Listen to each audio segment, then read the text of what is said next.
Le Seigneur soit avec vous. Et avec votre esprit. Évangile de Jésus-Christ selon Saint Luc. Gloire à toi, Seigneur.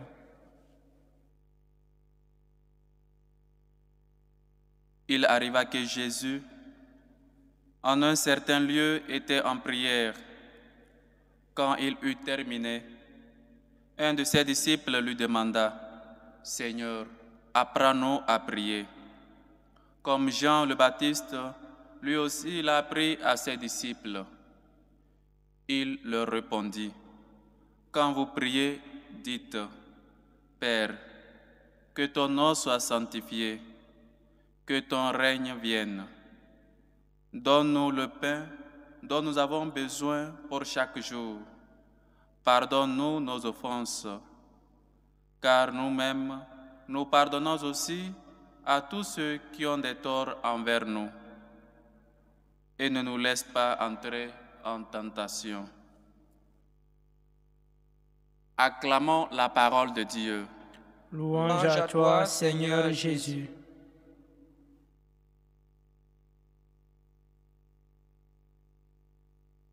Chers frères et sœurs, hier, je parlais de la prière. Nous avons célébré Notre-Dame, la bienheureuse Vierge Marie du Rosaire hier, et je vous parlais de la prière du chapelet du Rosaire. Et nous sommes dans le mois missionnaire, dans le mois le plus beau, le mois de Marie. Et je nous exhortais tous à prier le chapelet.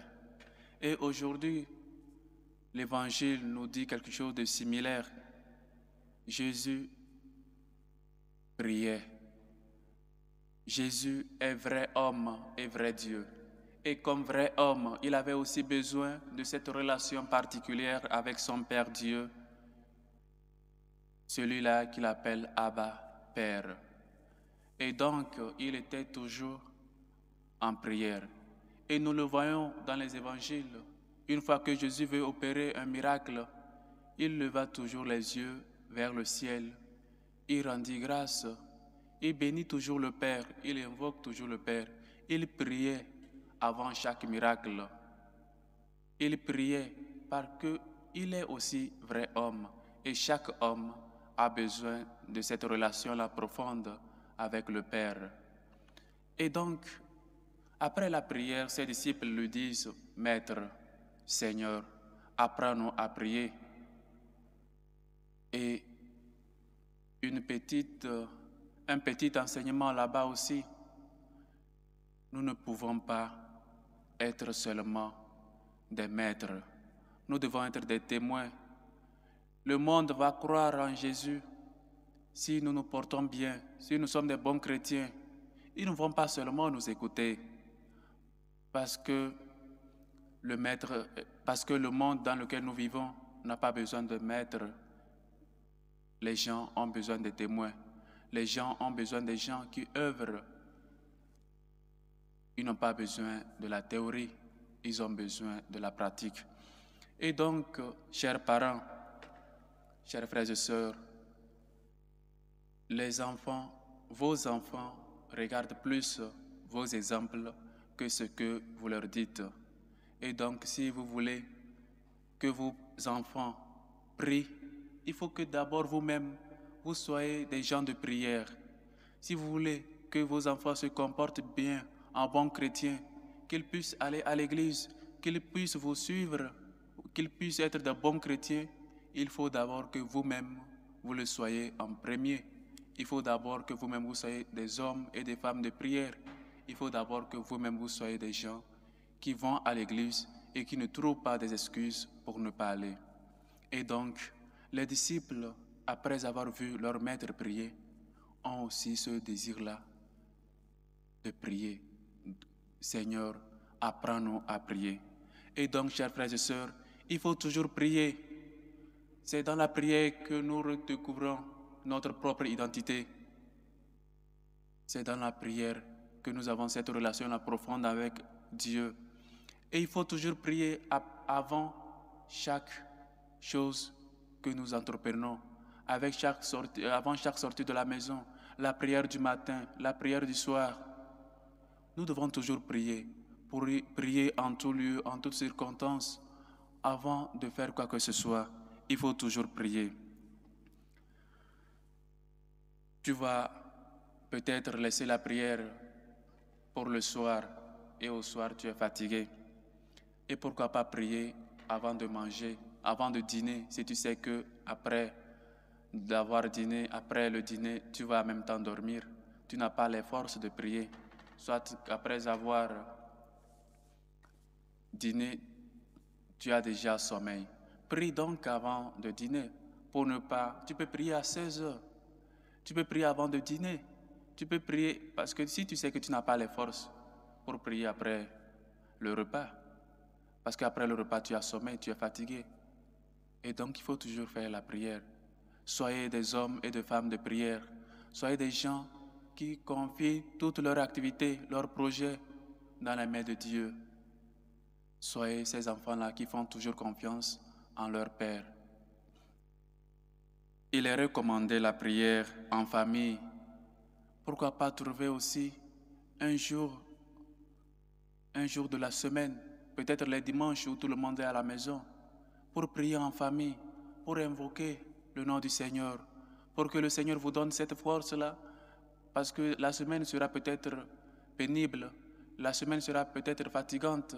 Il faut toujours prier. Et prier, une famille qui prie, c'est une famille qui est toujours unie, parce que le Seigneur est toujours au milieu d'eux. Et donc, chers frères et sœurs, il faut toujours prier. Prier, c'est reconnaître, admettre que nos vies, nos besoins, nos projets sont dans la main de Dieu. Il faut prier, prier chaque jour, prier comme si tout dépendait de Dieu. Prie, frère, prie, sœur. Donne. Sois un homme de prière, sois cet enfant-là qui est toujours en contact avec son Père. Soyons des hommes et des femmes de prière pour un monde meilleur.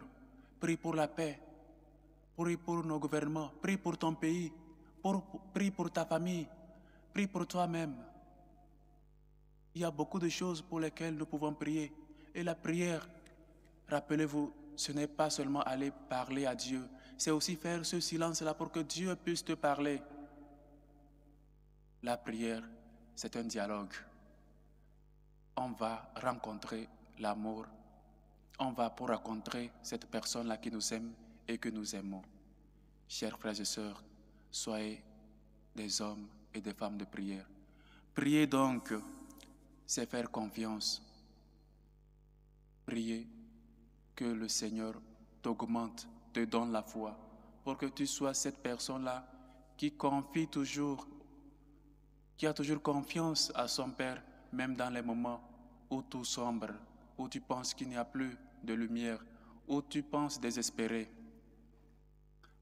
Prie pour avoir la foi, parce que la foi engendre l'espérance. La foi te fait croire aux promesses que nous a promis le Seigneur, et la foi œuvre par la charité. Et donc, priez pour avoir ces vertus-là, la foi, l'espérance et la charité. Chers frères et sœurs, on ne peut pas vivre sans prier. On ne peut pas vivre, on ne peut pas mener notre vie de chrétien sans cette relation personnelle avec Dieu. Prie le matin, prie le soir quand tu rentres du travail. Que ta vie soit une vie de prière, une offrande totale à Dieu. Prie toujours. Et prier, c'est faire confiance. Prier, c'est avoir la foi. Prier, c'est aussi un acte d'humilité, parce que tu sais que tout ne dépend pas de toi, que tu n'as pas tout ce que tu as avec tes propres forces, que ce n'est pas par mérite que tu as ce que tu as, sinon par pur don, par pure grâce de Dieu. Et donc, prier. Les disciples ont demandé à leur maître de les enseigner à prier, parce que ils ont vu le maître prier, ils ont vu Jésus prier. Prie d'abord avant d'enseigner, avant de dire à tes enfants de prier, avant d'amener ta famille à prier. Il faut d'abord être un exemple, un témoin, avant d'être un maître. Chers frères et sœurs, le Seigneur aujourd'hui nous donne une prière que nous récitons tous aux célébrations, parfois dans nos groupes de prière. Cette prière-là qui ne manque pas à toute activité chrétienne, le Notre Père. Il commence à les enseigner la prière de Notre Père. Beaucoup de gens disent, Père, quelle est cette prière-là qu'il faut, cette prière puissante pour que je puisse avoir. Mais la prière que Dieu lui-même nous a enseignée, c'est le Notre Père. Quelle autre prière tu veux? C'est vrai, je vous salue que Marie que nous récitons, elle est biblique. L'ange du Seigneur, quand il apparaissait à la Vierge, je vous salue Marie, comblée de grâce. Elle est aussi biblique, la prière. Mais la prière que Dieu lui-même, que Jésus nous-mêmes nous a enseignée, c'est le Notre Père. Et donc, on peut ici méditer quelques paroles du Notre Père. Premièrement, il commence, si vous priez, dites Père, Abba, Padre, Rabbi, Père, Papa. Et donc, nous avons un Père au ciel. Nous avons quelqu'un qui nous écoute, quelqu'un en qui nous devons avoir confiance. Notre Père qui es aux cieux, que ton nom soit sanctifié. Tu ne peux rien faire pour que le nom de Dieu soit sanctifié.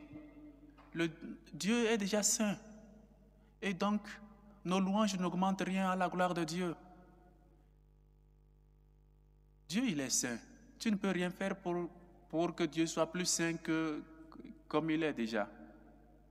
Mais à travers ta vie, les gens rendront grâce à Dieu. À travers ta vie, les gens vont dire, voilà comment ils s'aiment, voilà comment ils vivent. Comme ils ont vu les apôtres, comme nous le lisons dans les Actes des apôtres. Quand ils voyaient comment les disciples vivaient, ils disent, et ils rendaient grâce, ils rendaient gloire à Dieu, parce qu'ils voyaient comment les disciples vivaient unis. Et donc c'est à travers nos vies que les gens rendront gloire à Dieu. Et comme ça, nous allons sanctifier le nom du Seigneur. Nous allons faire que le nom du Seigneur soit plus connu, que le nom du Seigneur soit glorifié. On ne peut pas faire quelque chose qui puisse augmenter, on ne peut même pas ajouter 1 millimètre à la sainteté de Dieu. Il est saint. Mais à travers nos vies, les gens vont adhérer à notre foi, les gens vont rendre gloire à Dieu. Que ton nom soit sanctifié, que ta volonté soit faite. La volonté de Dieu, nous la récitons, mais nous préférons faire notre propre volonté.